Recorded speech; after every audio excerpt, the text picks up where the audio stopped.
Good evening, everybody. Welcome. My name is Laura Horwood-Benton. I use she, hers pronouns. I'm the Public Programming and Community Relations Librarian at Portsmouth Public Library in New Hampshire. I say that because sometimes we get people tuning in from other parts of the country or even the world. I'm here with my colleague, Heather Armitage, who works in technical services. Before we begin, I'd like to read our land acknowledgement. The city of Portsmouth is on the homelands of the Abenaki people who have ongoing cultural and spiritual connections to this area. According to tribal oral tradition, Abenaki people have lived in the place now called New Hampshire for more than 12,000 years, since before tribal memory. The Abenaki are part of a larger group of indigenous people who call themselves Wabanaki, or People of the Dawn, and form one of many communities connected by a common language family. Here at Portsmouth Public Library, we are committed to acknowledging and honoring the human history tied to this land. If you have any questions about our land acknowledgement, you can read it on our website and you can ask me at the end of the event. This event tonight will last until 8:30 p.m. and we plan to be respectful of your time. The event is in webinar format, which means we cannot see or hear you, but please feel free to write in the chat and let us know where you're tuning in from. You can also ask questions. This is a sensitive topic, so we ask that you keep your language respectful and be kind. The library reserves the right to disable the chat at any time. As we go, you can either ask questions in the chat or in the Q&A section, which should be at the bottom of your screen. If you'd like to keep it anonymous, you can write it in the chat and change the to area so you're writing just to the panelists and no one else will be able to see your message. Also, at the bottom of the screen, you'll find an option to turn live transcription on or off. You may notice that there are subtitles, and you can turn those off if you prefer not to see them. We have just begun using this for folks who are deaf or hard of hearing, but it's your choice whether you'd like to see it. We host so many programs at Portsmouth Public Library, but this program is part of a brand new series about which we are super excited, The Birds and the Bees, Sex Ed for Adults. Sometimes I feel very lucky to be able to do my job. It is truly the best. I'm very pleased to announce that we have another event planned in the series. On May 27th, we'll host The Birds and the Bees Consent 101. What does it mean? How do you give it? How do you ask for it? How do you make it sexy? How do you build up courage and dispel your internalized assumptions and fears around consent? And how do you talk to your kids about consent? So we'll answer all these questions and more with speaker Catherine Dillon. This will be hosted at the same time and in the same format as tonight's program. We will be sharing the link to register for that program as well as lots of other links in the chat tonight, but I will also send a follow-up email to everyone who signed up for the program with all of those links. So if you missed something, don't worry. We'll be sharing a link to sign up for our email newsletter, which we send once a month. The next one should come tomorrow if I am able to get it done. And it's the best place to hear about upcoming events at the library. Also, this is probably my most important thing, we love hearing from you about what you'd like to see at the library. And so I'm going to share an online event feedback form in the chat and in that email as well. Please fill it out and you'll not only help the library, you will also be entered to win a library book bag. You do have to be local to pick that up. So we are thrilled, like really thrilled this evening to welcome Emily Nagoski. We may not have told you yet, Emily, but we are very big fans at the library of yours. We're kind of in awe and really psyched to have you here tonight. But let me tell you all a little bit about Emily. She has a PhD. She's the award-winning author of the New York Times bestseller, Come As You Are, The Surprising New Science That Will Transform Your Sex Life. Her new book, Burnout, The Secret to Unlocking the Stress Cycle, is co-authored with her twin sister, Amelia. We'll put links to both books in the chat as well, including a link to buy Come As You Are with a 20% discount from our local River Run bookstore. Nagoski began her career as a sex educator in 1995 when she became a peer health educator at the University of Delaware. She went to Indiana University for an MS in counseling psychology, completing clinical internships at the Kinsey Institute Sexual Health Clinic and the IU GLBT Student Support Services Office. She continued on to earn a PhD in health behavior with a concentration in human sexuality. She taught graduate and undergraduate classes in human sexuality, relationships and communication, stress management, and sex education.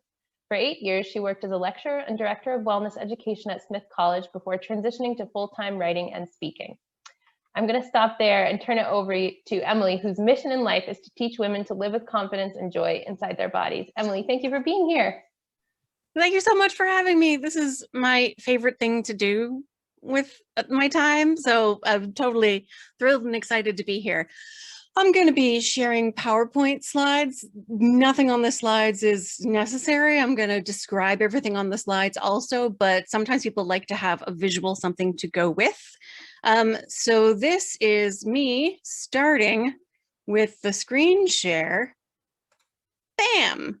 Who the heck am I? So as you heard in my bio, I started training as a sex educator in 1995 at the University of Delaware.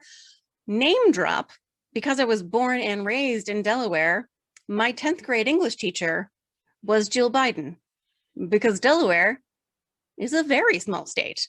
Was she a good teacher? Well, she was supportive of me and encouraged me to keep writing, and now I've got 2 New York Times bestsellers, so go Dr. Biden. I thank her for everything. So in 2015, I wrote this book, Come As You Are, based on an experience that I had teaching a class at Smith College. So Smith College is, many of you will know, a small women's liberal arts college here in Western Massachusetts, where I live. And it's the alma mater of Gloria Steinem and Betty Friedan and my favorite, Julia Child. So imagine you're teaching 187 future Gloria Steinems, Betty Friedan's, Julia Child's. It is an intense experience. And at the end of the semester, the last question on the final exam was, okay, out of all this science that I've given you, just tell me one important thing you learned, something you're actually going to take with you and remember after all of this. And out of my 187 Betty Friedan, Gloria Steinem, Julia Child, more than half of them wrote something like, I'm normal. I'm normal. Just because I'm different from other women doesn't mean I'm broken. I can trust my body. I can listen to my body. I am normal. Many of you may have had the experience of grading final exams, so you'll know that it's not usually like this. I sat in my office grading final exams with tears in my eyes, feeling like something really important had happened in that class, and I wanted to do it again. And I wanted to do it in a way that would be accessible to people who were not just registered for my class at this one school. And that's the day I decided to write Come As You Are. A mere 5 years later, there it was, out in the world. And I started traveling, talking to anyone who would listen about the science of women's sexual well-being. And a strange thing happened. So because the single best predictor of women's sexual well-being is their overall well-being, surprise, there's this one chapter in Come As You Are, it's chapter 4, that's about stress and emotion processing and relationships and things.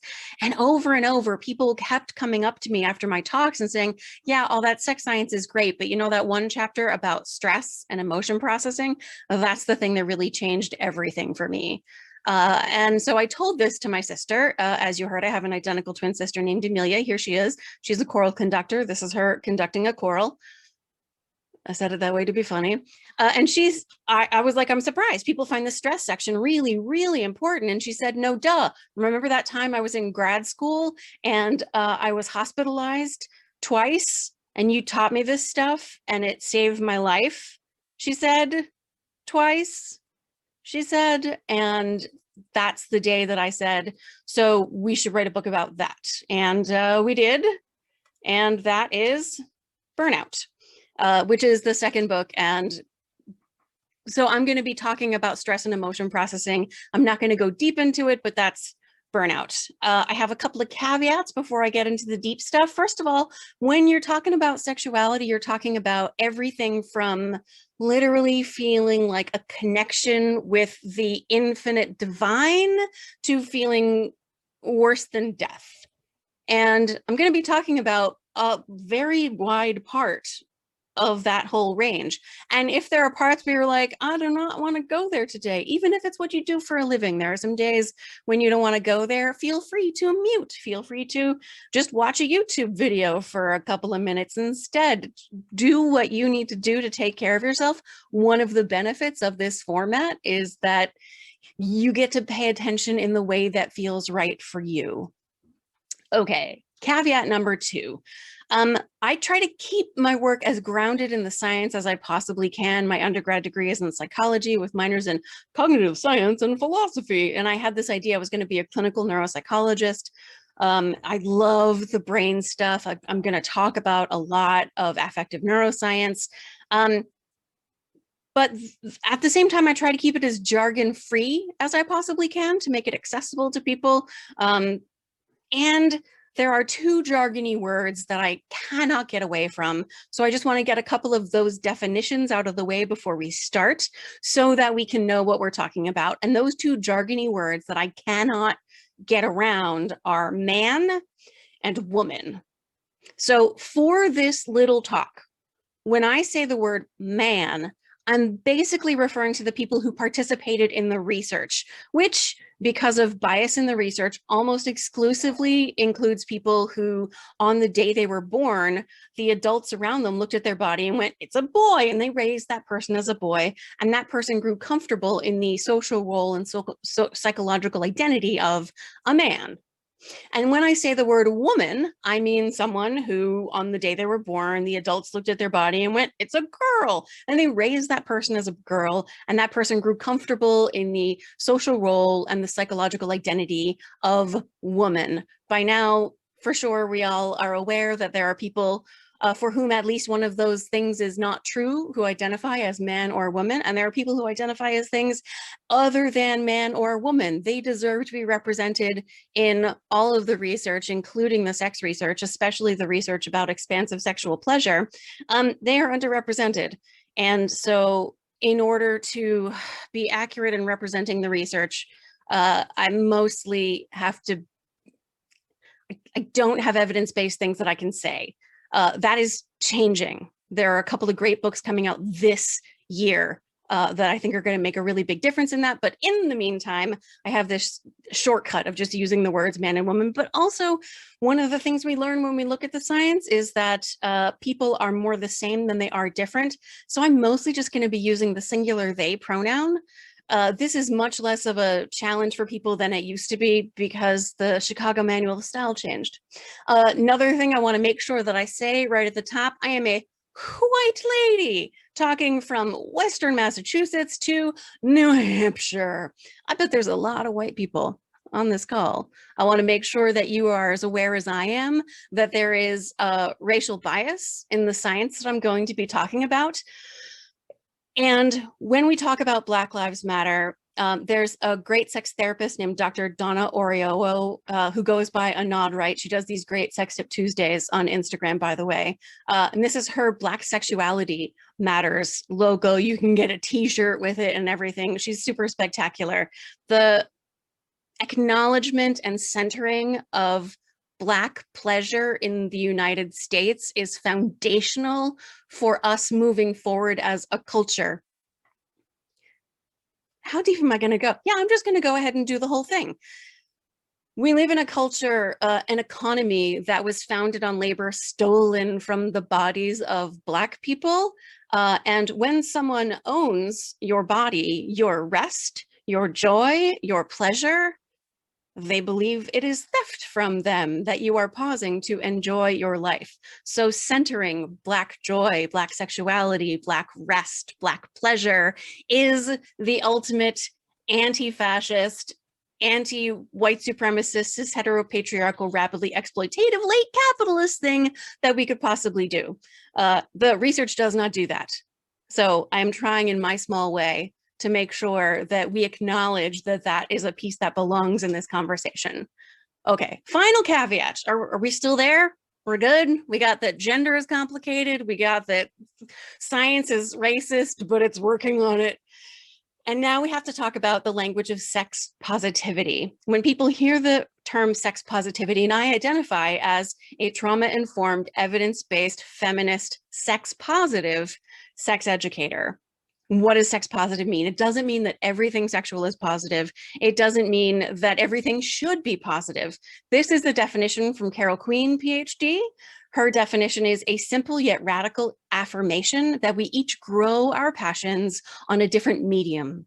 That instead of having 2 or 3 or even half a dozen sexual orientations, we should be thinking in terms of millions. Sex positive respects each of our unique sexual profiles, even as we acknowledge that some of us have been damaged by a culture that tries to eradicate sexual difference and possibility. Even so, we grow like weeds, which is a beautiful definition that I have boiled down to a very simple, easy to remember, fits on a couple of lines on a slide. And that is simply that sex positivity is the radical, all-inclusive belief that each person's body belongs to that person. Each of us gets to choose how and when we are touched and how and when we touch others. Each of us gets to choose how we feel about our bodies. That's all I mean by sex positive. I mean basic bodily autonomy, complete and total basic bodily autonomy. There are a lot of people who disagree with this definition. That is to say, they disagree that each person's body really does belong with that person. And we're going to talk about that. So, but first, let's talk about the brain stuff, because the science stuff is like the most fun and I love it. Okay, fun stuff. Here is an illustration drawn for me by the delightful Erica Moen, who draws Oh Joy Sex Toy webcomic. She's got a couple of great sex ed comics. So if you've got a teenager in your life whom you're like, how can I give them great evidence-based, gender inclusive, body positive sex education? Erica Moen is somebody that you should look up.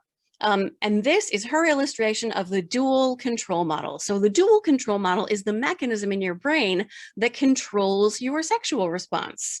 And if it's called the dual control model, how many parts does it have? It has two. Thank you very much. I can see two faces. It has two parts. And if I tell you that the first part is the sexual accelerator or gas pedal, that means the second part is probably, that's right, the brakes. So the accelerator notices all the sex-related information in the environment, everything that you see, that you hear, that you smell, that you touch, taste, or crucially, anything that you think, believe, or imagine that your brain codes as a sex-related stimulus. And it sends that turn on signal that many of us are familiar with. And it's functioning at a low level, subconsciously, all the time, all day, every day. The fact that I am talking to you about sex and you are receiving that information is just a tiny little bit of sex-related information. So you've got a tiny little bit of turn-on signal being sent all the time. At the same time, in parallel, thank goodness, your brakes are noticing all the good reasons not to be turned on. Everything that you see, hear, smell, touch, taste, and crucially, think, believe, or imagine that your brain codes as a potential threat. And it sends that turn off signal at the same time, and it's functioning subconsciously all the time, including right now, noticing all the very good reasons not to be turned on. So your level of arousal at any given moment is a balance of how much the on is being turned on and also how much the off is being turned off. And what's especially revelatory, so when I learned about this, I was like, there's a break? And in my experience, that's how a lot of people feel. There's a break. There's a break. Not only is there a break, but it turns out when people struggle with any aspect of their sexual response, anything that they experience with arousal, desire, orgasm, pleasure itself, it's usually not because there's not enough stimulation to the accelerator. Sometimes, but usually it's because there's too much stimulation to the brake. And there are so many different kinds of things that can hit the brake. Stress is just one of the most ubiquitous. Body image stuff, sexual shaming. If you were taught early in your life that sex is dirty, dangerous, and disgusting, does that activate the accelerator? It means that anytime you experience anything sex related, the signal that gets activated along with it, okay, so that's sex related stimulus, we get turned on, but sex is dirty, dangerous, and disgusting, so we also hit the brakes. And that means that if you might get where you want to go, but if you try to drive somewhere with your foot on the gas pedal and on the brake, it's going to take longer, it's going to use more gas, might get a little frustrating, right? Now, some of the things that activate the brakes are really simple stuff, like just being distracted by the grit on your sheets. I'm going to stop sharing so that I can talk to you directly about the things that can hit your brake that are just so easy to change. If you are worried about the grit on the sheets, you know what you do about that? you change your sheets. If you are, one of my favorite examples, if your feet are cold, literally just physically cold feet, and it's distracting you, you put on socks. This comes from a specific brain study. So orgasm happens in your brain. And so researchers need people to masturbate to orgasm in a brain scan machine, which is not a super sexy context. And only half the people who volunteer to do it actually get to orgasm. And one Dutch researcher found that he could double the success rate of people having orgasms by letting them put on socks. And you got to wonder why. Is it a foot fetish thing? Is it a blood flow thing? No, their feet were cold. It was distracting them. Put on socks, you free up the brakes just that extra little bit, and it allows their accelerator to do its job. I told this to someone who was like, I could just put on socks. And her partner happened to enjoy the sort of thigh-high kind of look. So she bought thigh-high wool stockings. Best of both worlds. So partner gets like the visual of the stocking. She gets the warmth of the wool on her feet. And it was a positive addition. These are the things that are easy to get rid of. There's other stuff like distractions and worrying about being interrupted or the kids hearing you. I heard another story. I could just tell stories about people figuring out what hits their brakes for 45 minutes. I talked to a woman in Europe who went to vacation at a specific vacation house every single year. And she and her partner, you know, they took their 3 kids, and every year at this vacation house, they had great vacation sex. And then one year they couldn't get this specific house. So they rented a different house in the same vacation town, but no great vacation sex. And she and her partner sat down and were like, what is the difference? It was the same town, same vacation, same week, same partner, what is the difference? And what they realized is the house they had previously been renting was so old that the bed was built into the wall, which means it was silent. There was no distracting noise to make her worry about whether or not the kids were going to hear and interrupt. And so when they went to build a house, there's a lot of home renovation stories associated with people improving their sex lives. There's also like adding a B&B style bathroom. But when they went to build a house, they built their bed into the wall to make it silent. When you figure out what's hitting your brakes, some of the things are really easy to fix. Some of them are more difficult to fix, and some of them take a lot of work. So for example, if you have a trauma history, then just as with the sexual shaming message, anything that's sex related, if you were taught sexual shame, is going to activate the brakes. And so the process of decoupling the shame from the sexual stimulation is a process of systematic desensitization, basically, where there's lots and lots and lots of books on this. There's Solo Sex, there's For Yourself by Laurie Barbuck, there is Becoming Orgasmic by Julia Hyman and Joseph LaPiccolo, there is the late great Betty Dodson's Sex for One. There are so many great books about using solo sexual experience as a way to expand your access to sexual arousal by recognizing the ways that your brakes get hit when sexual response happens and just decoupling that. You notice that your brakes are getting hit and you just let that go. It's a kind of mindfulness practice, and it does take a little bit of focus and effort, but it works for sexual shame. It works for sexual trauma history. And it works for sexual pain. There's another wonderful book called Better Sex Through Mindfulness by Laurie Brato. On a library, I'm just going to recommend like book after book after book. Laurie Brato is a sex therapist and researcher who has developed a mindfulness-based sex therapy for women who've experienced sexual trauma and gynecological cancers.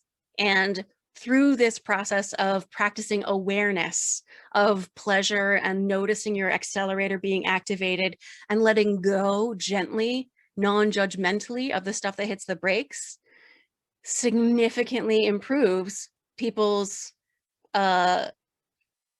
access to satisfying sexual pleasure on their own and in their relationships. So if there's an exercise that I want you to do, a place to start is just start writing down, like, what are the things that activate your accelerator? What are the things that hit your brakes? It's going to get a little more complicated, but this is like the number one place to start. Have a conversation with any partner you might have about your lists after you write them, and recognize that here I am about to make things more complicated by sharing my screen again. Gosh darn it all. Bam. Okay. Boom. Go ahead. Boop. Okay. So, you probably read sort of pop science articles about the pleasure center of the brain or the reward center of the brain. Pleasure is definitely part of it, but what the research over the last 20 or 30 years has found that I think all of us need to know is that it's not just pleasure, it's actually 3 distinguishable networks that are all intertwined, but they're separable. So pleasure is one of them, and I represent the pleasure with this giggling bonobo rolling around in the grass. These are these like discrete opioid hotspots in your emotional brain, these little places that just light off fireworks when you drop sugar water on the tongue of an infant, for example. That's pleasure. And they'll make the infants will make this. I'm going to stop sharing so that I can make the face. The infants will go, and that is a sign that their opioid system is setting off fireworks. That's liking, that's pleasure. But it's different from wanting, which I represent with this internet cat. Does the cat want in? Does the cat want out? Who knows? The cat just wants. When my niece was little, she used to follow my brother, her dad, around, tugging on his sweater and going, "Dad, what's in the freezer? Dad, what do you think is in the freezer? What's in there? What do you think is in there?" June, you know what's in there. Is it ice cream? Do you think there's ice cream? That is wanting behavior, which is not the same as liking. She is not in that moment liking the ice cream. She would like to like the ice cream, and is wanting itself pleasurable?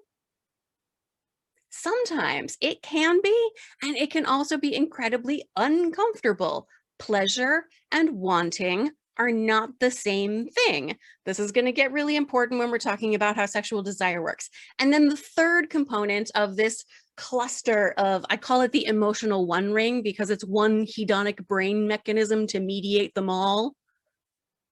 Lord of the Rings nerds in the house. It's called the emotional one ring literally in the research because it's one hedonic brain mechanism, because Kent Berridge, who is one of the key authors in this research, is also a big Lord of the Rings nerd. So the third part of the one ring is the expecting or learning, which I represent with this drooling dog. And the reason I represent it with this drooling dog is because the example I always use is Pavlov's dogs. As we all know by now, probably, Pavlov, he taught dogs to salivate in response to a bell because it's easy. Anybody can do it. You just present food to a dog and you ring a bell. Food, bell, salivate. Food, bell, salivate. Food, bell, salivate, until eventually you just ring the bell and the dog starts to salivate automatically. So, knowing what we know about the separation of pleasure, desire, and expecting, when the dog salivates in response to a bell, does that mean the dog wants to eat the bell? Is the dog going to follow you around going like, "What's in the bell? Can I have a bell? Is there a bell in there?" No, the dog's not interested in the bell. The bell is a food-related stimulus that activates drooling because it's associated with the bell. Does it mean the dog finds the bell delicious? No, right? The food is what's delicious. The bell is just a food-related stimulus. So these three things are separable. And if you want to know more about this, I did a TED Talk on it, on unwanted arousal, which if you want to talk about it, I'll be glad to talk about it. I could talk about it all day. But for now, I want to focus on pleasure specifically. I have finally gotten pretty good at like rotating through the sharing screen thing. It only took me a year. Go me. So let's talk about the giggling bonobo rolling around in the grass and how pleasure works. Because I mentioned, like, I wish it were as simple as just like, you know, touch me here, don't touch me that way, bam, we know what I like. But so take, for example, you know, at the hot and heavy falling in love early stage of a relationship, you're like cooking the special dinner and your certain special someone comes up behind you in the kitchen and starts like touching you in a certain special place and saying some certain special things, and your knees melt and you were like, let dinner burn, who cares, right? So that's an example of pleasure happening. But suppose 15 years and maybe some kids later, you're in the same kitchen. You're cooking the same dinner and the same certain special someone comes up and says the same certain special things and touches you in the certain special ways. And your response is not that your knees melt. It's more like, could you please go set the table? Same stimulus, different response. Why wasn't the pleasure there if the stimulus was the same? This is what I mean when I say that it's not as simple as just find out what hits the accelerator and what hits the brakes, because it also depends on context. So let's get super nerdy right now. We are going to be affective neuroscientists working with Remy the rat. Remy the rat is a highly experienced lab rat. And here we have these 3 boxes. In the first box, Remy has a probe inserted into his nucleus accumbens.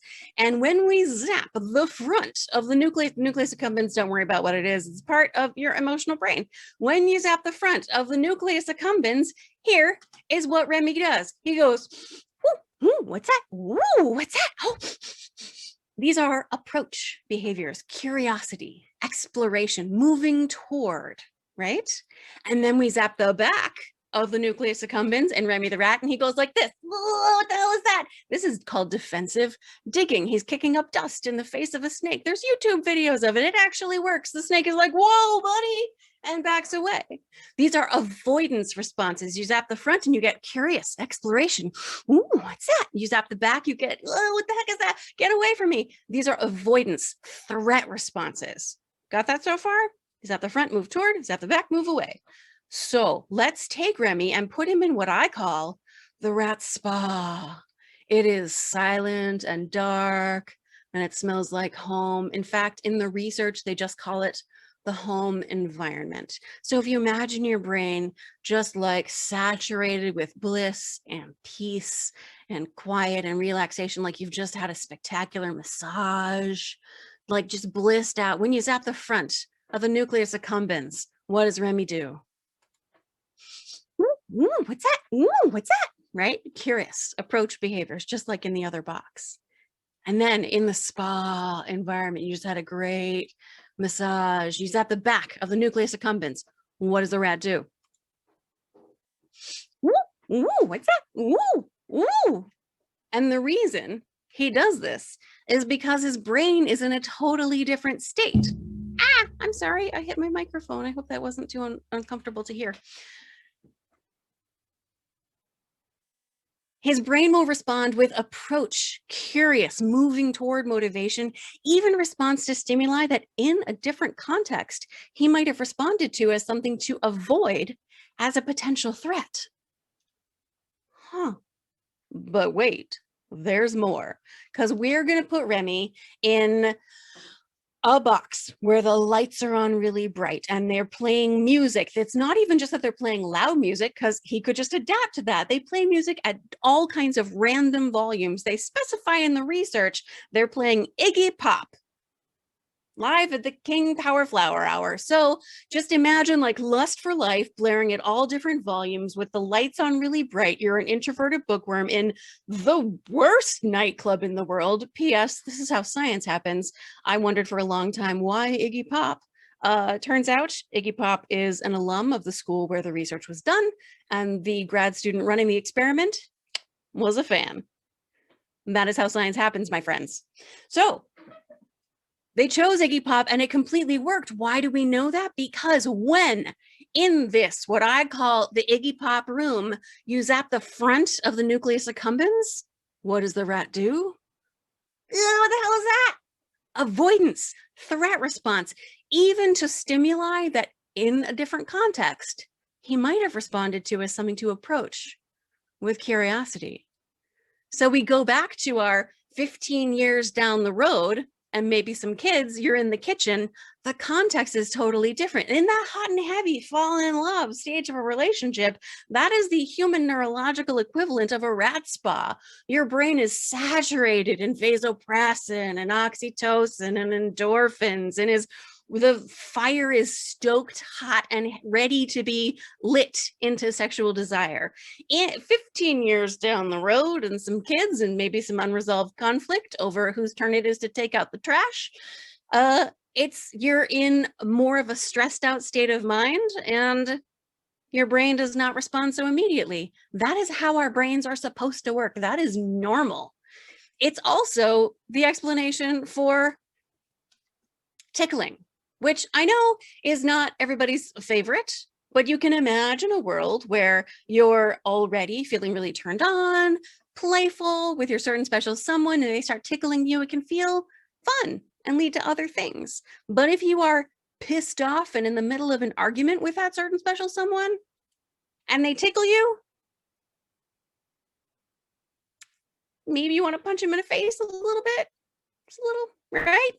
It's because the perception of a sensation is dependent on the context in which we perceive it. So it cannot just be touch me here, don't touch me that way. It has to be touch me here, don't touch me that way in this particular context. And I hope by now you are thinking, well, that's great, Emily. So what are the contexts that allow my brain to interpret the world as something to be explored with curiosity as a potential source of erotic pleasure? Well, I'm glad I pretended you asked, as Hannah Gadsby says.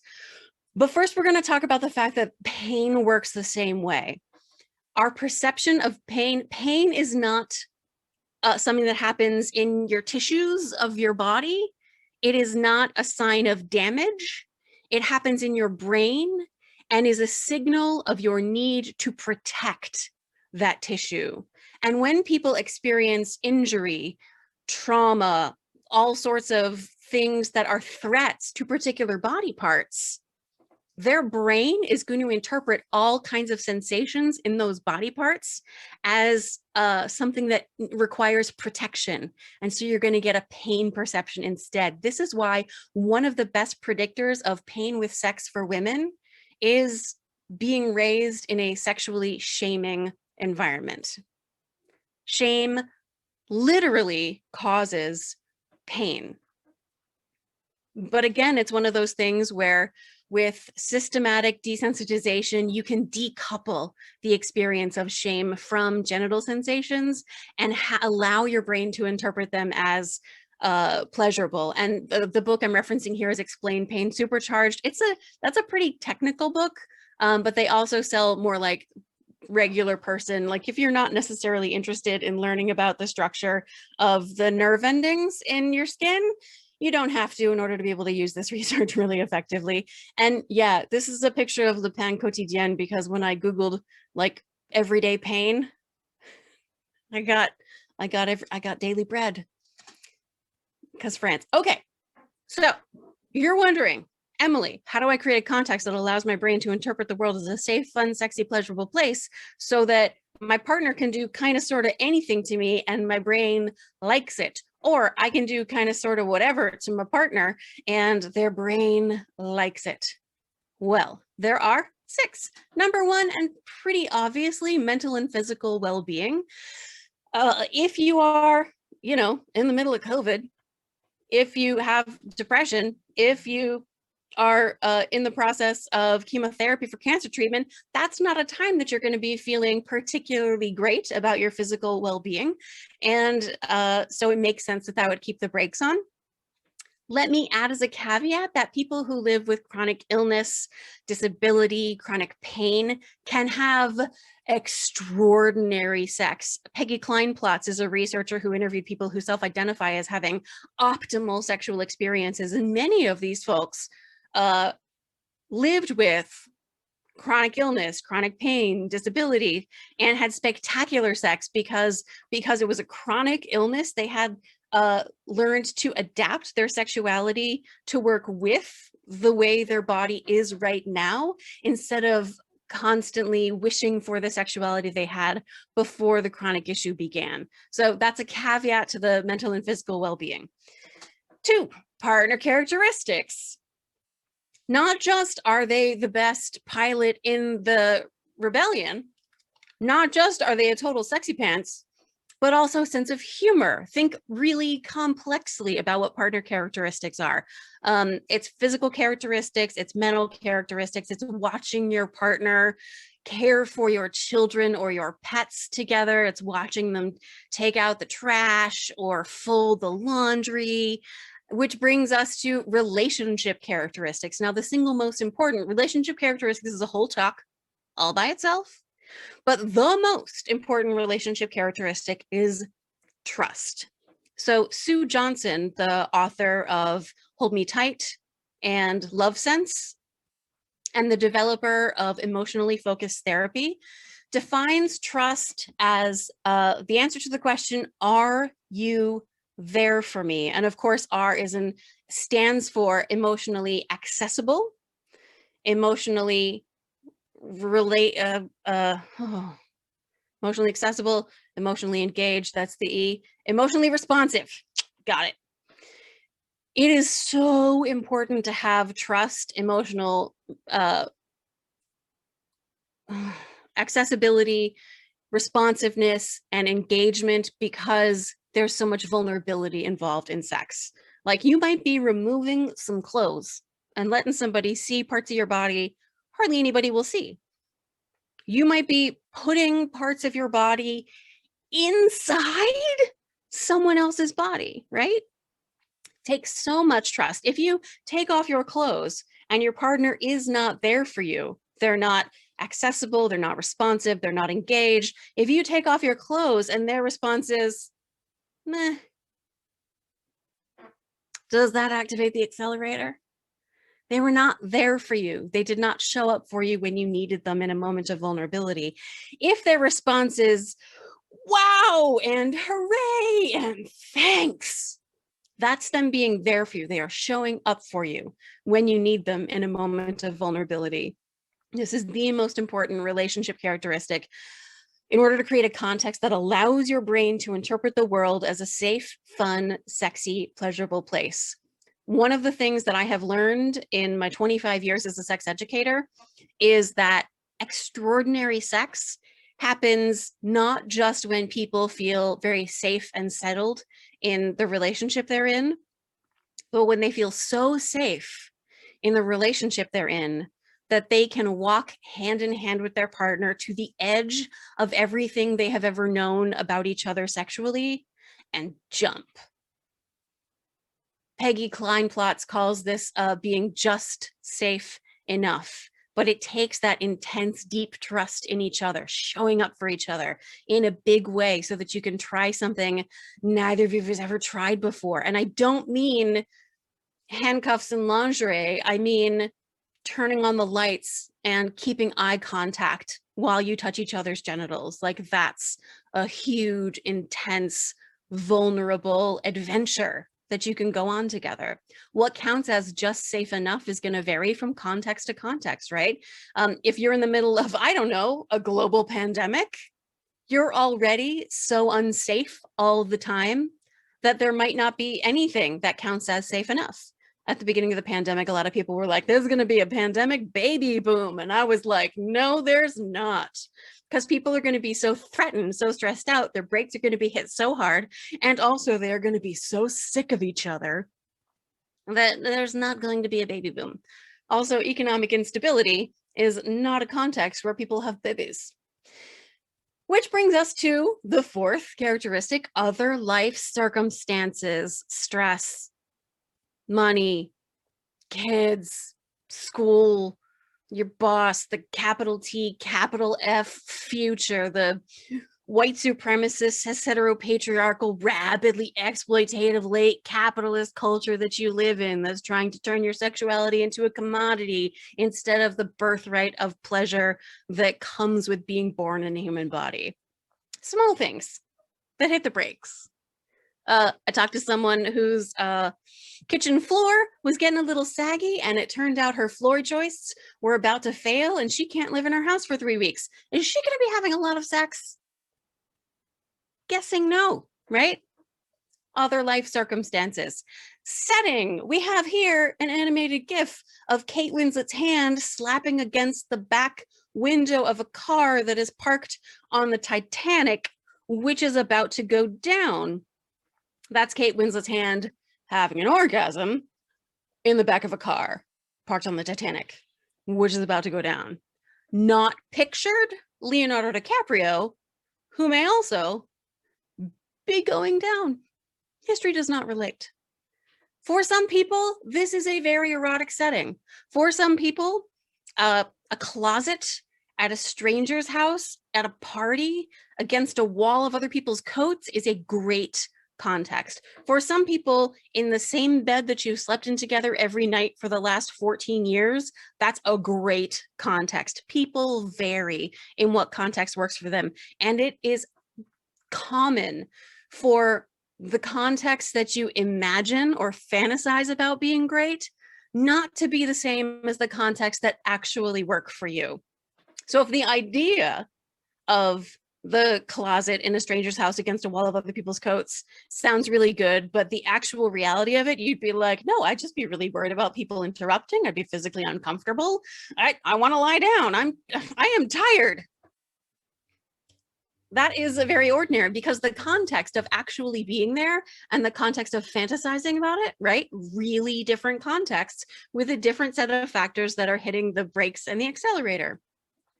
And then the final and my favorite of the relevant aspects of context to allow your brain to interpret the world as a safe, fun, sexy, pleasurable place is called Ludic Factors. And yes, this is someone in a pink bunny suit with a carrot for a phallus, because ludic comes from the same root word as ludicrous. It just means to play. You are allowed to do anything you want sexually, as long as everyone involved is glad to be there and truly free to leave anytime they want to with no consequences, and no one is experiencing unwanted pain. You are doing it right. I'm going to use a little bit of bad language just to let you know ahead of time. I'm going to keep it as clean as I can. But if your partner really wants you to fuck their armpit, you can do that. It's called axillary intercourse. People love it when there's names for stuff. I had someone come up to me after a talk and say, I know you're going to say that this is normal, but I just need to ask. What I really love is for my partner to, when I put the soles of my feet together, to lick between the arches of my feet. And I was like, yes, that's normal. So let's think about our medical Latin and make up a name. And I decided to call it interplantar linctus. And now it has a name. And now it's a thing you can do. You do not have to follow any script about whose body parts do what or go where. The freer you feel to romp and play and go off script and be in your body and connect with your partner's body, if you have a partner, the more you're creating a context that allows your brain to interpret the world as a safe, fun, sexy, pleasurable place where you can take any kinds of risk, where you can roll around like puppies. You're allowed to do anything that brings you both joy, or however many of you there are, joy and pleasure, as long as, right, this is my only caveat. Oh my God, my cat. You guys, it's Shelly. This is what she wants. So we're just going to go with it. Here are the caveats. The only caveats are everybody has to be glad to be there and free to leave. And no unwanted pain. Wanted pain? If you enjoy being slapped on the ass, great. If you want to be pinched in the nipples, if you would like clothespins clamped around your labia, you are 100% allowed to do that, as long as everyone involved is glad to be there and free to leave. Unwanted pain is a sign to talk to a medical provider. Okay, Shelly, that's enough, baby girl. Oh boy. Oh boy. She's 15. I made a Come As You Are workbook specifically because therapists told me they were using Come As You Are with their clients, and I wanted to provide a set of tools for working through this for yourself. So the Come As You Are workbook has just like a worksheet after worksheet for figuring out what a sexy context is for you. All of this grounded in the idea that your nucleus accumbens shell responds differently to a sensation depending on what your overall brain state is. Is it relaxed and peaceful and trusting, or is it stressed out and threatened? So that's like a quick super blurb. And I am so close to out of time because I want to leave plenty of time for questions, but I also really want to talk about the cat. I want to talk about the wanting cat. Because remember, the whole thing about your emotional brain is that it's not just pleasure, it's pleasure, desire, and expecting arousal, genital response. And when people go to sex therapy, the single most common complaint is lack of desire or difference in desire, as well as low frequency of sex or no sex. Here is how sexual desire works. It is not a drive motivation. This is a picture of Homer Simpson with his tummy rumbling, because hunger is a drive motivation. And raise your hand, I can't see you, but raise your hand if you've heard the phrase sex drive. I am a reasonable enough person to believe we will never live in a world where people use the accurate term, which is sexual incentive motivation system. But let's just acknowledge what a drive system actually means. A drive system means there's some uncomfortable internal experience, like your tummy rumbling, that is a signal. It is an alarm that something not okay is happening. And it forces the animal, in this case, the human being, out into the world to go fix the problem, or else what? What happens if you never eat? What happens if you never drink? What happens if you never sleep? Sleep is a drive. You can literally die of sleep deprivation. Sex is not one of those. Sex is instead an incentive motivation system. So instead of being like a drive where you're being pushed out into the world to go fix a problem or else, you are being pulled into the environment by some attractive, interesting thing out there that, ooh, what's that? Ooh, what's that? That is an incentive motivation system. It is not an uncomfortable internal experience that pushes you out into the world. It is a pleasurable internal experience that pulls you towards some attractive thing out there in the environment. With that in mind, oh, and this is easy to prove. This is like the oldest, most basic science in Come As You Are. It is the only one that has caused people to call me extremely rude names on Twitter. But this is Frank Beach. He's a storied animal behaviorist, ethologist, and the way he put it is no one has ever suffered tissue damage for lack of sex. In other words, no one ever died because they couldn't get laid. There's more to this, and I'm going to talk about that. But first, I want to talk about how it actually works, right? So this is the story most of us are used to hearing, and this is one of the ways sexual desire can work. You're just like walking down the street, you think, and again, these illustrations, by the way, are by Erica Moen. You think a sexy thought, and all of a sudden, kaboom, like a bolt of lightning to your genitals. You would just like some sex. You just want sex. And so you go to your partner and you say, hello, I have the kaboom. I would like some sex, right? Spontaneous desire. It seems to emerge in anticipation of pleasure. That is absolutely one of the normal, healthy ways to experience desire. And it's the one most of us get taught about growing up. But there is another completely normal, healthy way to experience sexual desire. It's called responsive desire. And this is where how it often shows up in long-term relationships, including among those folks who have extraordinary optimal sexual experiences. You set up like the time that you're going to have sex. You arranged for the childcare, you turned off your phones, you put an event in your calendar. Because let's face it, is there anything that's really important to you that gets done if it's not in your calendar? Not for me. So you put it in your calendar and you make all the arrangements and you show up and you're like, all right, you put your body in the bed, you let your skin touch your partner's skin, and your brain goes, oh, right, I really like this person. I really enjoy this. That is responsive desire. Where spontaneous desire emerges in anticipation of pleasure, responsive desire emerges in response to pleasure, right? Both of those are normal, healthy ways to experience sexual desire. Most people will experience both at some point in their lives. Some people experience exclusively spontaneous desire. Some people experience exclusively responsive desire. People with responsive desire are the ones who typically get medicalized and treated as the low desire partner. And does being treated as the low desire partner, does that activate the accelerator? Does that make it easier to be interested in and to enjoy sex? Or does that hit the brakes? When you tell someone that they are broken because their experience of desire doesn't match the mainstream cultural narrative that you learned, you only make it more difficult for that person to gain access to greater sexual pleasure and connection with you.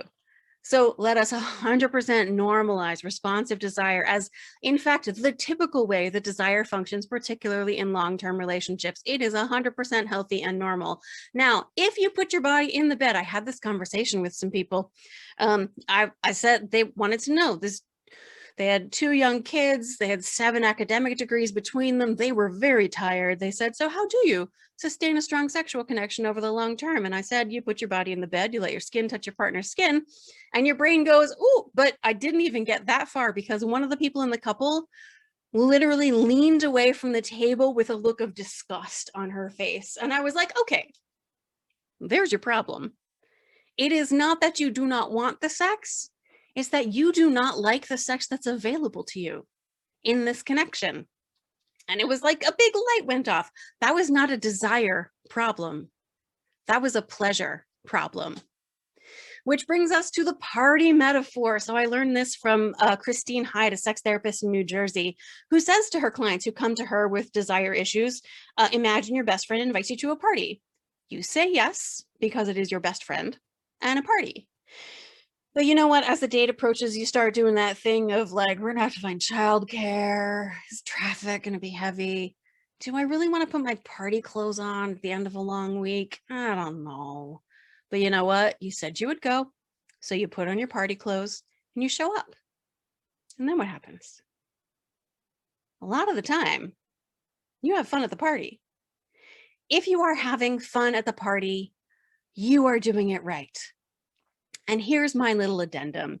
If you are not having fun at the party, there is no amount of craving parties that will make that party worth going to. I hope that makes sense. So think about, you know what? If you're allergic to the food that's there, you don't feel particularly trusting of the people who are at the party, you don't enjoy the music, they're not playing the kind of games you like to play. If it's not your kind of party, you got to have a chat with the host and be like, here are the kind of parties I like to go to. I will come to the party when the party is fun. Okay.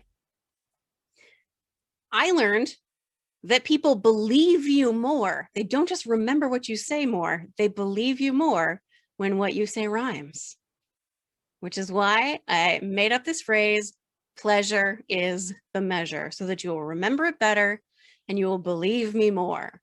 Pleasure is the measure of sexual well-being. It is not how much you kaboom crave the sex. It's not how often you do it. It's not who you do it with or what positions or even how many orgasms you have. It is whether or not you like the sex you are having. And if you like the sex you are having, you are doing it right. The way Peggy Kleinplatz, the sex therapist who interviewed the people who had great sex, says, she asks her clients what kind of sex is worth wanting.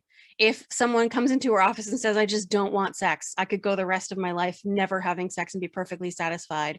Her question is, tell me more about the sex you do not want. Maybe there's some other kind of sex that you would be interested in. And they may describe sex that is so dismal and disappointing that her response is, you know, I rather like sex, but if that were the sex I were having, I would not want it either. It could very well be that, well, I'll talk about that in a minute. I want to talk about the unnamed barrier, but I also want to make sure we have enough questions for time. Can I get a check on how much question we want to do? Because I would like to have there be enough question. I've only got 2 questions so far, so this is to everybody. If you have questions, feel free to start putting them in the chat or in the Q&A. But I think we probably have time for you to cover another topic before we do questions, and so okay, by 8:30, yeah. I'm gonna cheat because I'm gonna bop forward. Here's more of Peggy Kleinplott's. Sometimes low desire is evidence of good judgment.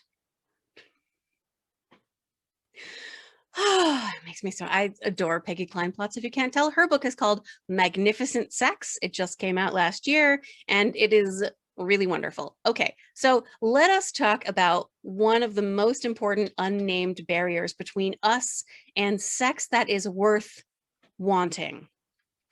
Right? This is Peggy Kleinplott's question, is what is the sex worth wanting? So in writing Burnout, my sister and I encountered this book called Down Girl, The Logic of Misogyny by the moral philosopher Kate Mann. In it, she posits a world where there are basically 2 kinds of humans. There are the human beings who, you can tell by the name, have a moral obligation to be their full humanity, to be as competitive, acquisitive, and entitled as they have to be in order to be their full humanity.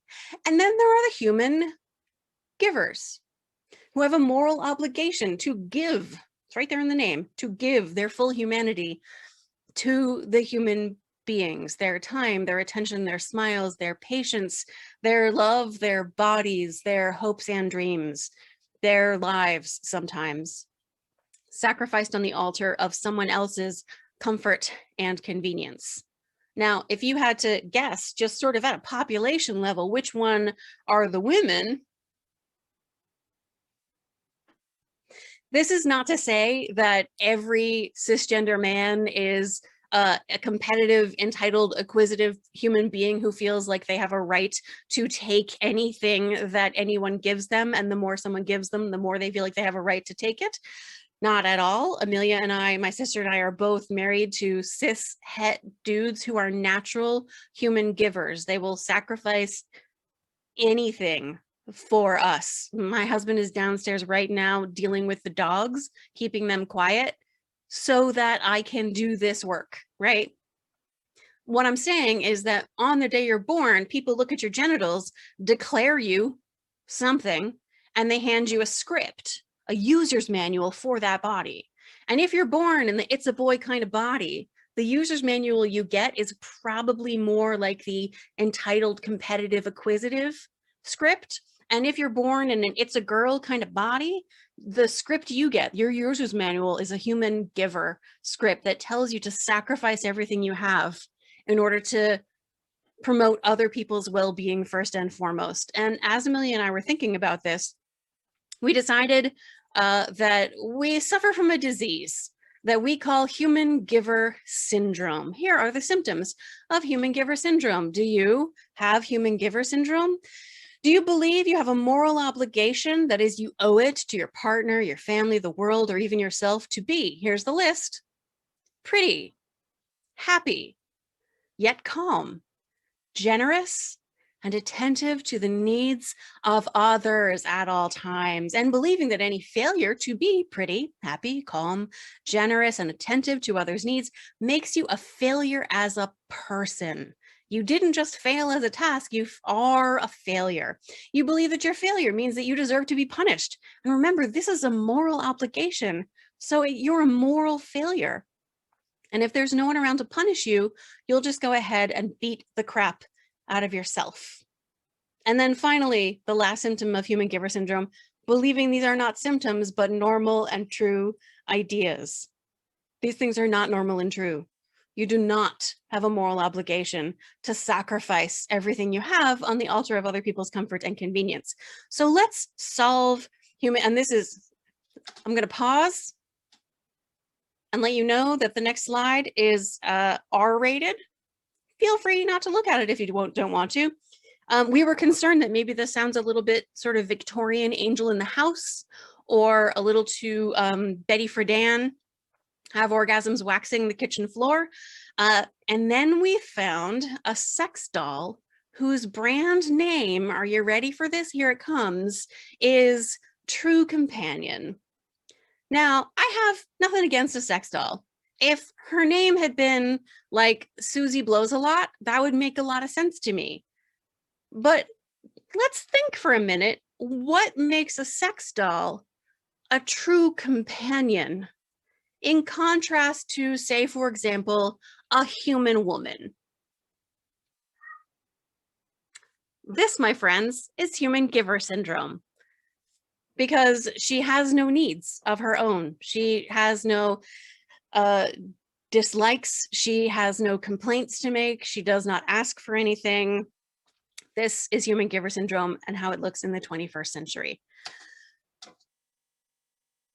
So let's just take a moment to be with Peggy and Joan from Mad Men, with Joan saying, "I want to burn this place down." Yeah, I get mad too. I get angry. I have feelings. You know what? Purge your rage. Your repressed rage, we've all got it. Your repressed rage is only hitting your brakes. The more you free yourself from the rage by like doing something to express it physically in a completely benign way, the freer your brake will be, and the more you will have high quality erotic sexual experiences. Okay. So let's fix human giver syndrome. And here comes the reference to Hunger Games. I know you've been waiting for it this whole time. Okay. So the answer obviously is not for all of us to become human beings, because if we're all human beings, we all feel competitive, entitled, and acquisitive. What does that world look like? I asked that in a college class one time, and somebody had been reading, oh crap, I forget his name. Is it Hume? He replied, "Solitary, poor, nasty, brutish, and short." Somebody in the chat's gonna remember the name of the philosopher of the solitary, poor, nasty, brutish, and short. But yes, if we're all competitive, acquisitive, and entitled against each other, we live in a world where the only answer is eternal war and tyranny. So that's fun. Instead, the answer is for all of us to be some version of a giver, to feel a moral obligation to care for others in the way that we are cared for by them. And my metaphor for this is the Hunger Games. So the Hunger Games is a near future dystopia about a world where the totalitarian government has this game that they set up, this dome, where they recruit children from all the different districts of the country to go into the dome and fight each other to the death. Hunger Games, right? So Katniss, our heroine, is tribute from her district, and at one point, and bow and arrow is her weapon, and she's like, what am I gonna do? I gotta go fight for my life. I'm probably gonna die. At a certain point, it doesn't actually happen till the second movie, her mentor says to her, "Katniss, remember who the real enemy is." Because who's the real enemy? It is not the other children who were sent into that dome to fight to the death with her. It is the system that set them up that way in the first place. The enemy is not the other people in the system. The enemy is the system we are all trapped in. And so Katniss, when she's in the game, here's a rustle. She's in full fight or flight mode, right? She pulls her bow and arrow. She sees a guy in the game, and he says, "Katniss, remember who the real enemy is." And so she takes her bow and arrow and she points it not at him, but up at the dome. She shoots at the game itself The cure for human giver syndrome is never to turn against other people in the game, but to turn against the game itself. And the way you do that is by turning toward yourself and other people with kindness and compassion. Ugh, right? So that was my last, I could talk about that forever, but that was the last thing I wanted to talk about. Was I wasn't going to leave you with just like, here's human giver syndrome, isn't it terrible? There is a way out. When we can turn toward each other with kindness and compassion. And what this looks like is that when you have a long, difficult day, and you're like in a heterosexual relationship, say, for example, and you're the giver in the relationship, when you come home from a long, difficult day, the person you live with notices that you had a long, difficult day, and they say, you know what, you go take a nap, have a hot shower, I will cook the dinner, and then come down and we will eat and we will talk about our feelings, because it's super good for you to talk about your feelings. I was raised in a family where I was taught that was not true. Then I read a lot of science. Turns out it's really good for you to talk about your feelings. And when you say, I have a really big day tomorrow, it's extremely important that I get enough sleep. People don't just go, okay, and then also wake you up in the middle of the night when they need something. They participate with you in protecting the time, space, and resources necessary for you to get the sleep that you need. This is what Amelia and I call the bubble of love. We fight against human giver syndrome when we share space with people who care for our well-being as much as we care for theirs. The answer to improving our sex lives, our relationships, kind of to saving the world, is to turn toward each other's needs with kindness and compassion, to listen without defensiveness. And I will add just one other thing, because who's going to stop me? I spent a lot of last year being worried about what was going to happen with the election. And so I read a lot of books about fascism and tyranny and autocracy. And here's what I learned. The backbone of fascism is the patriarchy and misogyny. Different fascist and autocratic regimes vary from ethnicity to ethnicity and who they consider like the enemy and them, because there always has to be an enemy and a them, but all of them are patriarchal and rely on misogynist punishment of women for violating roles and punishment of men for violating their roles too. So one of the most important anti-fascist actions we can take is to have joyful, binary breaking sex with people that we care about who are fully consenting and glad to be there and free to leave. If you want to make the world a better place and make Nazis mad, enjoy exactly the kind of sex that you like to have with exactly the kind of people who like to have sex with you too. World peace. Oh my gosh, thank you, Emily. I'm gonna have trouble asking questions. I'm gonna cry. No, I won't. Thank you. That was awesome. I have a few questions. I'm gonna start with at the start. But if you have any, feel free to throw them in the Q&A, put them in the chat. We have about 15 minutes, so we'll cover what we can. This goes back to your point about is low desire actually a sign that you're not having the kind of sex that you want to have? Someone asks, do you think that asexuality has a place in sex education? Oh God, yes. So one, folks who identify as asexual, there's very little research, but one of the things that we see is that they tend to have less sensitive accelerator. So it just takes like a lot of stimulation before their accelerator gets any interest at all in sex-related information. About 1% of the population in North America is asexual. And those folks actually find it very normalizing to learn about responsive desire, because for asexual folks, they're a really varied population. So there are some folks who, as asexuals, like they masturbate, they experience sexual interest, sexual desire, sexual pleasure. Other asexual folks are sexually aversive, where they have an active disgust withdrawal response to sexuality. People just vary tremendously. One of the things I like about the dual control model and responsive desire is that it creates a sort of like clinical framework for, not even a clinical framework, just like a cognitive framework for understanding where all different experiences of sexual desire, including a total absence of sexual desire, fits within the normal, enormous range of human sexual experiences. That's awesome. Great answer. Thank you. Let's see. I have a question about vaginismus. Do you find that it's usually something that is a result of trauma? Can it be something that someone's born with it? This person in particular hadn't heard of it until they were in their 20s. Yeah. So would love to hear any thoughts you have about it.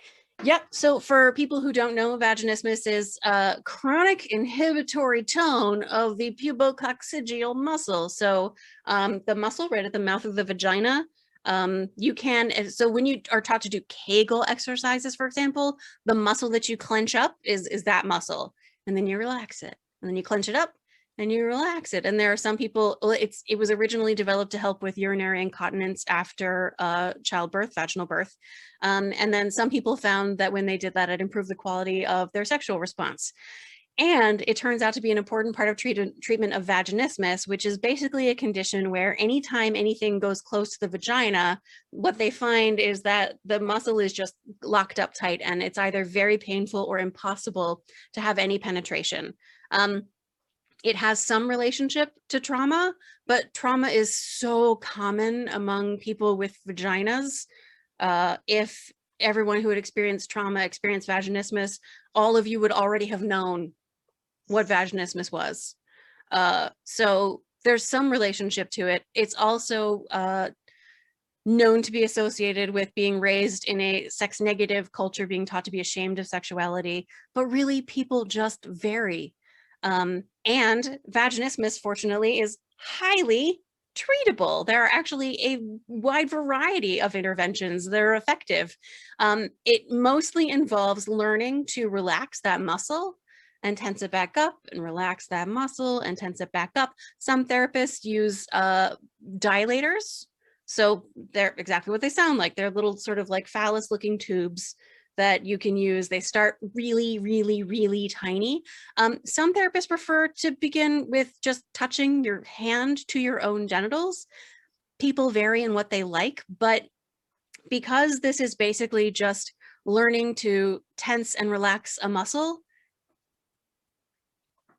you can do that. You need to find the muscle first. If you've never found your PC muscle, or Kegel muscle as it's sometimes called, if you stop yourself peeing mid-flow, boop, that's it. You just found it. That's how you lock it up tight. And the practice is simply to relax it and then tense it back up and relax it. Sometimes people can actually generate pain when they do too many of these exercises because they get really good at the tensing up and they never practice relaxing. You have to practice both. Like you can do it, you know, sit in your car at a red light, tense it up and then relax, like let it get really soft, and then tense it up and relax. You practice it often on your own at first, and then add a partner, because a partner can add a layer of stress. But when I was in my clinical training, I am not a sex therapist, but I had this clinical training up until I realized I was not temperamentally a therapist, where a couple came in. They were both sexually inexperienced when they got married and could not have sex. They were married for 2 years and they never had penile vaginal intercourse, this heterosexual couple. And they came into the clinic because they wanted to have kids. And so they needed to get the penis in the vagina. And this particular spouse found it easier to practice the dilation when her partner controlled the dilator than if she did it herself. So people just vary tremendously in what effective therapy is going to look like for them. But it's a simple, not to say that it's easy, but it's a simple kind of intervention where you just learn to relax those muscles.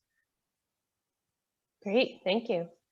Do you have recommendations for how to shut off your brain more to distractions during sex? Unfortunately, it's mindfulness. The annoying answer. Yeah, like, oh, mindfulness is so good for you. Mindfulness is so good for you, you guys. My yoga, it's really good for you.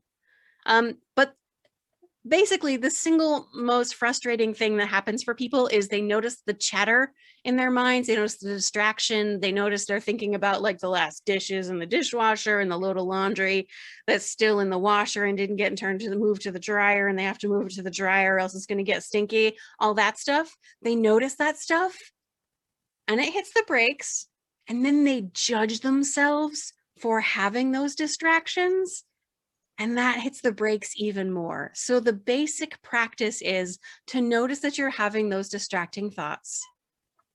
Set them to be like, hello, distracting thoughts. I can have you literally any other time. And sometimes they are like body image thoughts where you're thinking about like the roll of your tummy or the cottage cheese on the back of your thigh or like the whatever it is.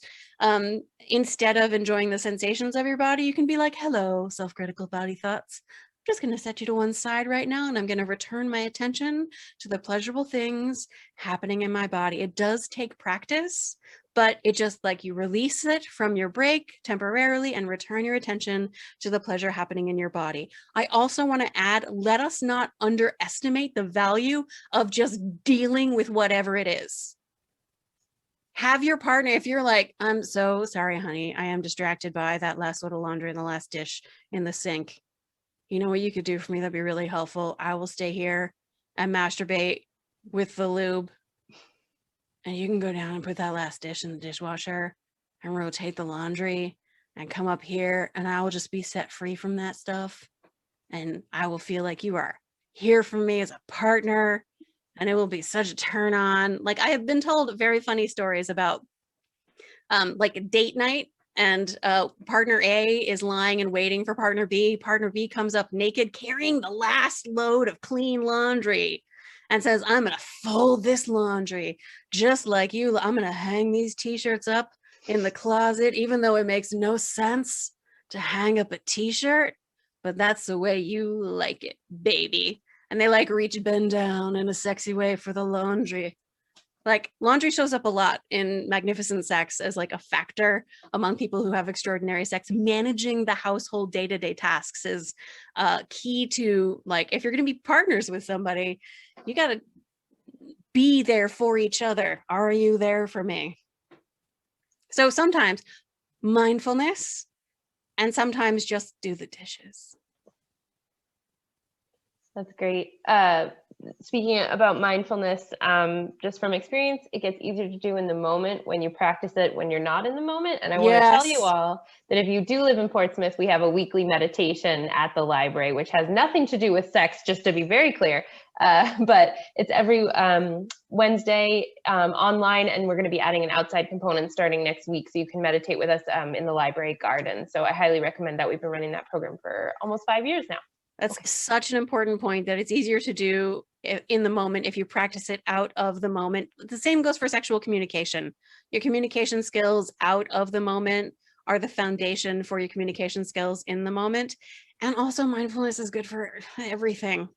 I wish it, like, I don't want it to be the answer. People are so sick of me talking about mindfulness, but seriously, it's so good for everything. Yeah. So just a time check, we have 5 minutes, and I've got, I think 3 questions lined up. Would it be okay for you to say if we need another couple of minutes just to do those last 3 questions that I have here? Let's do it. Okay. So I just wanted to say to everybody before we get into those, if you do have to go, please check out the links in the chat. I will send a follow-up email, but we would love for you to fill out that event feedback form, sign up for next month's event, etc. And Heather just put them in the chat again. Okay. This person says, I'm single. I have gained so much weight over the past few years and feel so uncomfortable with what I look like now that I haven't even gone on a date in 9 years, never mind sex. I miss it, all of it. Relationships, hugs, kissing, sex. I feel stuck and worried that this will go on forever. What can I do? It is such a big question that I'm going to answer it in a reading list. Chapter 5 of Come As You Are, the Health at Every Size section and body image section. Chapter 7, the Bikini Industrial Complex chapter of burnout. One of the foundational books that we use as a resource is Health at Every Size by Lindo Bacon. And their newest book, Radical Belonging, just came out this year, and it is spectacularly good. And goes beyond just the ways. So the bikini industrial complex is the phrase that my sister uses with her singers to help them understand that they've been brainwashed into thinking that their bellies are supposed to be flat. And if you're trying to keep your belly flat, you can't breathe. And if you can't breathe, then you can't sing. And when I added a bunch of science to her bikini industrial complex spiel, it turned into an entire chapter of a book on burnout for women. I know that it can be difficult to deal with changes to our body shapes. We get punished in real life as women. Remember, pretty is number 1 on the list of human givers syndrome. Things that you're supposed to be: pretty, happy, calm, generous, and attentive to the needs of others. And if your body fails to conform with the culturally constructed, aspirational beauty ideal, how dare you? You deserve to be punished. You definitely don't deserve love and pleasure. So there's a whole chapter, there's half a chapter devoted just to body image stuff in Come As You Are. There's a bunch of worksheets about body image stuff in the Come As You Are workbook. Please read Health at Every Size. And don't worry. And then mess acceptance. The thing that I think is most valuable that Amelia and I contribute originally to this conversation is mess acceptance. This stuff is really difficult because it's just the case that you're allowed to have a body the shape and size that your body wants to be. 100%. On the day you were born, most of us were lucky enough to be called beautiful and perfect. Every hair, every roll, every ounce of us was held in love on that day, beautiful and perfect. And what I want everybody to remember is that nothing has changed from that day to this one, except that you've spent a lot of time being lied to, being told things that were not true. The only thing that was true was that first thing, beautiful and perfect. Whatever has happened to your body in the interim, still beautiful and perfect, deserving of the love. And the world does not agree with me. The world has a vested interest in making sure we hate ourselves because people who feel like shit buy more shit. Capitalism. I book list. highly recommend that everybody read Burnout as well as Come As You Are. Heather has put the link to both of those books in our catalog, but you should buy them too. Okay. Health at Every Size and Radical Belonging were the other two titles. We put both of those links in the chat as well. And one of the reasons I like putting that stuff in the chat is because I'm going to copy the chat and then email you all the links from the chat. So I will send you 74 books. Everything we got to. There was one list you did that was like 4 books long that I was like, oh no, I missed it. Okay. But that's all right. So this person asks, what do you recommend for dealing with shame related to sex? Oh, yeah. So read Come As You Are, do all the worksheets in the Come As You Are workbook, and sex therapy. Great. So the thing is, everybody kind of gets raised in a sex negative culture. Like, I don't know anybody who was raised truly shame-free around sexuality. So everybody's got stuff to dig out. The way I talk about it in the book is as like a garden. On the day you're born, you're given this little plot of rich and fertile soil. And on that day, your family of origin and your culture of origin begin to plant ideas about body and sex and gender and safety and love. And the plants start to grow, and your family and your culture tend the garden for you. And as you get older, they teach you to tend the garden. And by the time you get to adulthood, there it is. And some of us get really lucky and have beautiful plants that we just have to cultivate and weed, basically. And then some of us get stuck with some really toxic, poisonous crap in our gardens. And we're presented with the job of going row by row through the garden and choosing what we want to keep and what we want to pull out and throw on the compost heap to rot, to use as fertilizers for the replacements that we choose so that we can create the sexuality that we choose for ourselves. And when I talk about this, I get a little angry because it's not fair that anybody should have to do this work, because if you didn't get to choose any of the stuff that got planted in your garden, nobody waited and asked for your consent before they said, would it be okay with you if I plant in your garden the idea that your genitals are dirty, dangerous, and disgusting and a source of everlasting shame? Would that be all right with you? Nobody asked that. They just went ahead and planted it in there. And they often did it without even realizing that they were doing it. People don't even realize that they are communicating the ideas that they are communicating.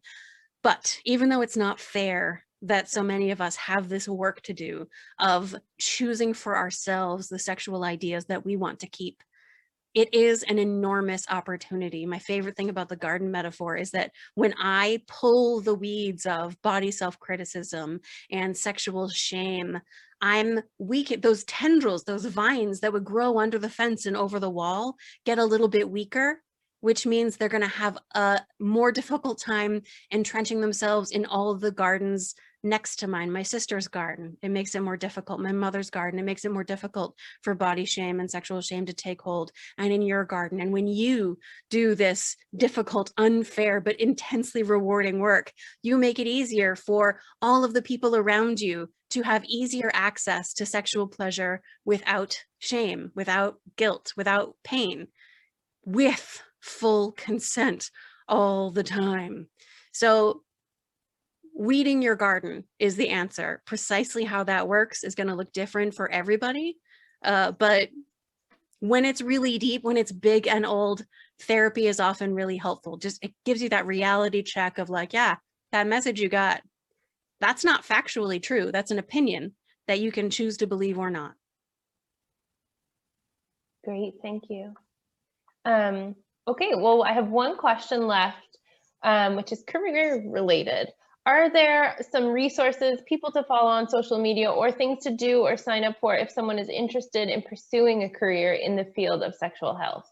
There are I mean, the answer is yes, but yeah, there's lots of great, there's a sex educator named Cameron Glover, who I'm pretty sure I got that name right. Let me check on Instagram. Cameron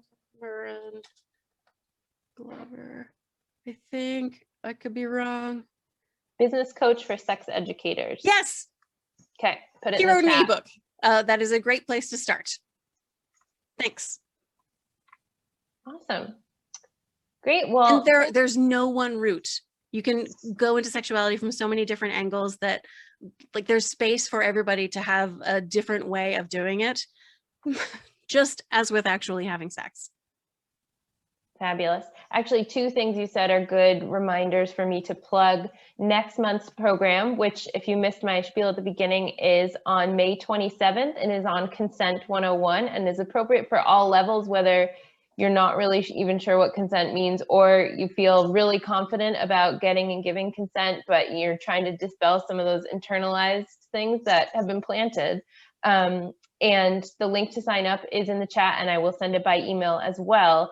And that will be taught by someone named Catherine Dillon, who, as you said, has a very different path to sex education that was through sort of community organization. So I think that's going to be a really fabulous event, and I hope you can all make it. Emily, do you have any last words? Just thank you so much. This was a delight. It's my favorite way to spend time, and I really appreciate everyone who participated and asked questions and listened this whole time. Oh my God, so great. Yeah, well, and thank you, because you never know how, I mean, I've read both of your books and loved them. You never know how it's going to translate to somebody speaking in person. And that was the most fabulous, like, summary and generous, really going over of somebody's book that I have ever seen. You know, it was fabulous. Thank you for joining us.